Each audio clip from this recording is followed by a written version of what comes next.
Netflix has released all 8 episodes of their brand new crime thriller starring Jude Law and Jason Bateman called Black Rabbit, and I have watched the first 2 episodes so you don't have to. Let's talk about it. But just before we do, my name is Jake and I love talking everything movies and television. If you're looking for reviews, rankings, and recommendations, just go ahead and hit that follow button. Welcome back to my TV series I call See It or Skip It, where I watch the first 2 episodes of a brand new show and let you all know if it's worth the watch. And today we're talking about Black Rabbit, Netflix's brand new miniseries that stars Jason Bateman and Jude Law as brothers. Law plays the younger brother named Jake, who is an owner of a very popular and highly rated restaurant and VIP lounge called the Black Rabbit that is on the verge of becoming New York's next big thing. Bateman plays the troubled older brother named Vince, who makes an unexpected return to New York and the Black Rabbit with loan sharks hot on his tail that threatens everything Jake has built. I have said this on every video I have made about Black Rabbit so far, but this was one of my most anticipated TV shows for the rest of the year. The entire fall and winter for the rest of 2025, this was one of the things I've been looking forward to the most. Jason Bateman, Jude Law, a great crew behind the series, and I must say, after these first 2 episodes,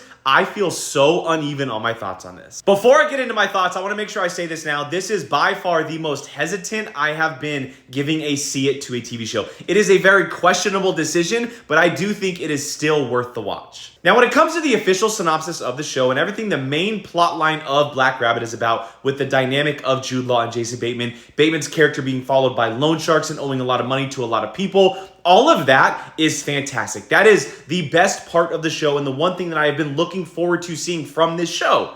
But that is a very small part of everything we are seeing. I'm not going to get into spoilers, but there is a lot of subplots going on in the show that I was not expecting to see in the way we did in the first 2 episodes. Maybe over 8 episodes. And remember, this is a limited series. It's not something that's going to continue on past the first season. It's going to wrap itself up by that 8th episode, which is why I am so confused a little bit as to why we're seeing so many different things in just that short amount of time. I completely understand that after the first or second episode, you're out on this show because it is pretty slow moving. It doesn't have a lot going on in that first episode. It's a major setup for everything that is following. But for myself, I think that dynamic relationship and the performances from Jude Law and Jason Bateman is enough for me to continue on and see what this show is about. Now I want to hear your thoughts. Is Black Rabbit a See It or Skip It? Remember, no spoilers in the comments in case anybody hasn't finished the show just yet. But what are your thoughts on Netflix's new miniseries?